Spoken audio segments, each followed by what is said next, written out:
So the year is coming down to a close here. We have about a month and a half that's left in 2024.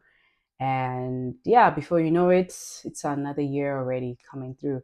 So I am going to talk about very practical things here that we all should probably think about as the year is coming to a close, on like things that you actually want to make sure that you have at least thought about or actually that you have actually done. So I'll talk about six things here. The seventh one is a bonus of like something that I do on a monthly basis. So yeah, I'll get right into that. So my name is Zanele Elsie. If you're new here, welcome. And if you're a returning subscriber, thank you so much for coming back to another video.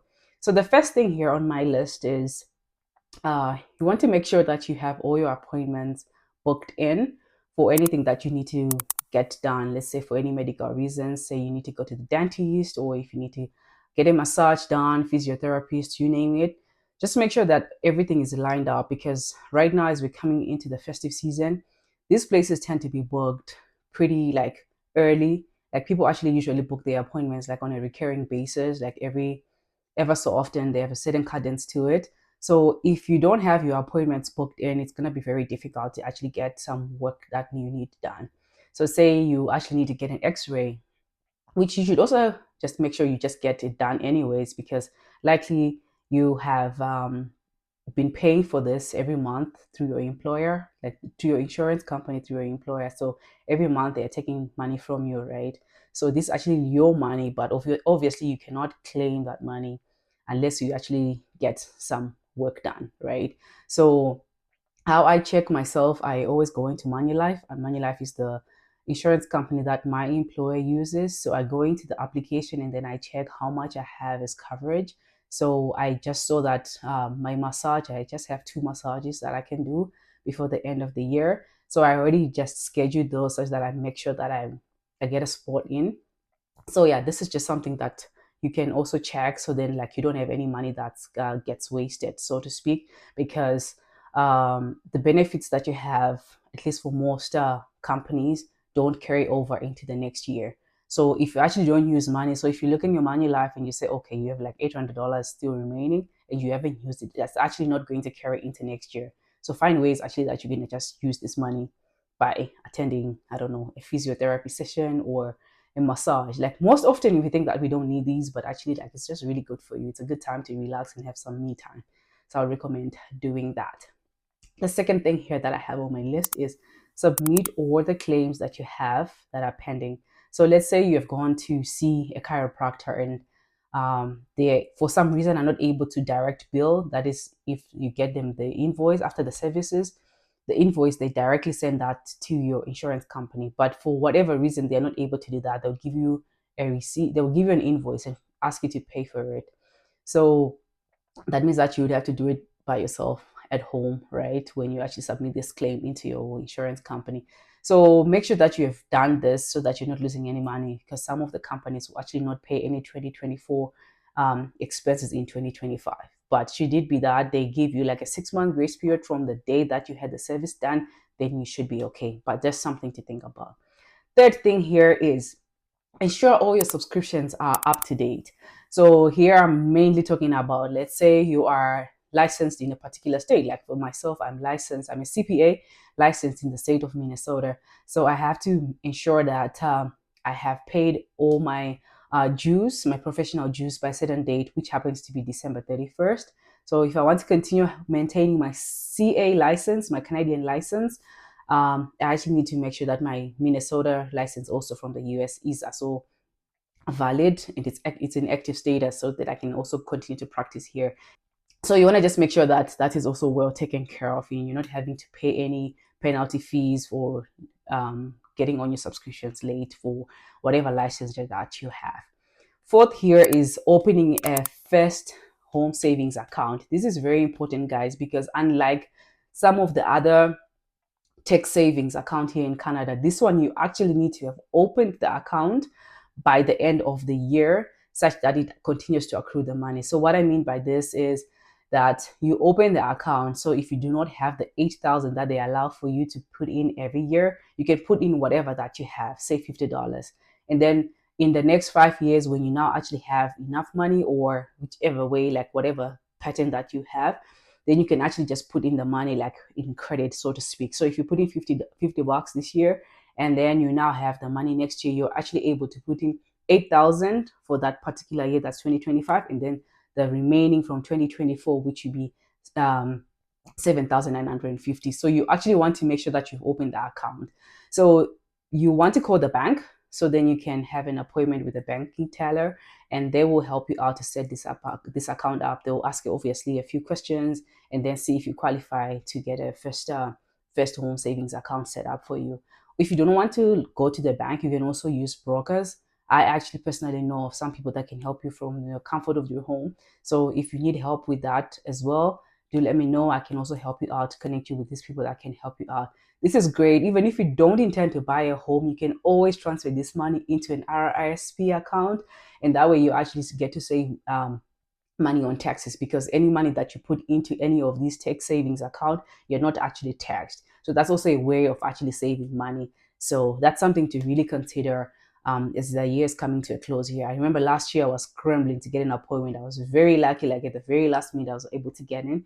But yeah, this is something definitely to think about. As long as you're like 18 years or 19 years and above, depending on the province that you're in, you should be able to do this. So why not get some, tax-free money here and there from the government? And of course, if you don't want to buy the house, if you don't want to eventually have the money in the RRSP account, you can always get your money, and then you can get your tax.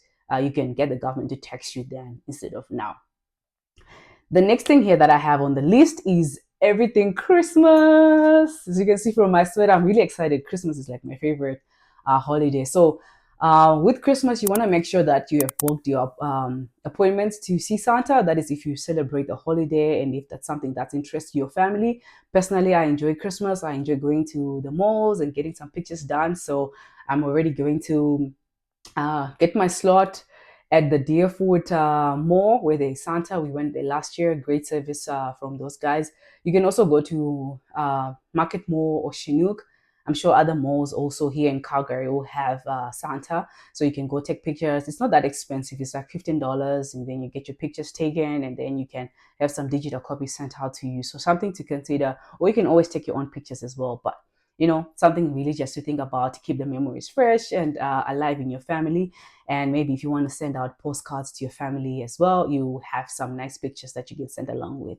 So yeah, that's definitely something to be thinking about. And with that, anything like Christmas decor, Christmas tree, yeah, this is probably also a good time to start thinking about getting those items, because Facebook Market will now start to have a lot of these kind of things on sale. So I find that like you can actually find like very good secondhand things that you can actually use to decorate your home. People are like offloading, or like they are trying to get more things for themselves, and then here there will be the begging for you, and you get some rather cheaper things that you can use for your decor for Christmas. And then also, as it pertains to like pajamas, matching pajamas, and like Christmas sweaters, I would say Old Navy or like the Children's Place, or even Marketplace as well, Facebook Marketplace. You can also get a few good things from there as well. So those are some of the places to think about as you be looking at the clothes that you want to be wearing for Christmas parties. There'll be a lot of like holiday parties coming up, I'm sure. And then like even your children, like my child, she have a Christmas party. So I'll definitely be thinking about getting some clothes for her as well, so she's not feeling out of place and enjoying the festive season, like my very favorite holiday.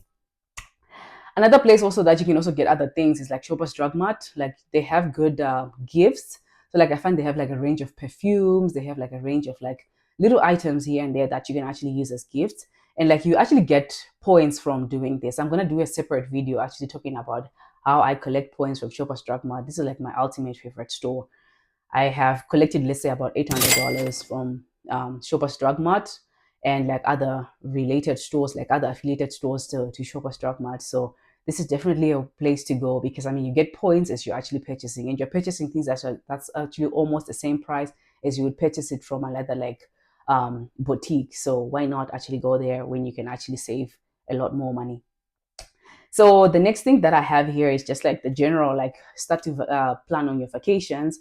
So that is if you're traveling, obviously you probably need to have gotten your tickets already, or if you're going to be having a staycation like myself, I'm starting to look at like, okay, the places that I want to go to, are they going to be open? Because I know like last weekend I was in Banff, and like some of the neighboring areas like Lake Moraine is closed. So that means that obviously I should maybe get that off my list and look at other places that I'll be going to. And with that as well, if you have friends that have like the passes, because like if you need to go to the if you want to go to any of these parks, you actually need to purchase to get into the park. So talk to your friends. They might actually have a discovery pass that you can, borrow from them, because they technically don't put your number plate tagged to that card. So you can also share, or you can find some from Facebook Market as well. They will actually be selling. Some people just use them once and then they can share, or they can sell it to you as well. So that's another way as well of like saving money here and there. And then the next and final thing here that I'll talk about is checking your credit score. So after you've done all these purchases, you have splurged here and there on Christmas or whatever that could be. Also, just make sure that you go into your whatever software that you use. Personally, I use Credit Karma. That's where I go and check my credit score. I like their app. I like the setup. Like, it also always tells me like, okay, what accounts do I have that are still open under my name and how much is actually in there. So I actually just do a match. Okay, what is my bank saying and like what is on that app. So then that way, that just makes me feel satisfied, or like I have comfort that, okay, there isn't anything fraudulent, anything weird that's going on in my account. It's really the transactions on things that I have purchased. So I find that I have a peace of mind that way. And then also, like, if you want maybe to now open up another credit card or something like that, in the app it actually tells you as to like how much room you have, as to like if you are able to get on another credit card and all that, and things like that. So yeah, I use this actually on a monthly basis. So that's another plug here that I'll just leave for you. So yeah, that will be that, guys, for this list of things to do before the year ends. So let me know what you're going to do before the year ends, if you're going to use anything that I've talked about here on the list, or what is it that you're going to do that I should probably consider as well and out on my list before the year ends, because we're not losing money on anything, and we're going to have a good Christmas with our family and enjoy the time before we get into the new year. Thanks so much for watching. I will see you on the next one. Bye bye.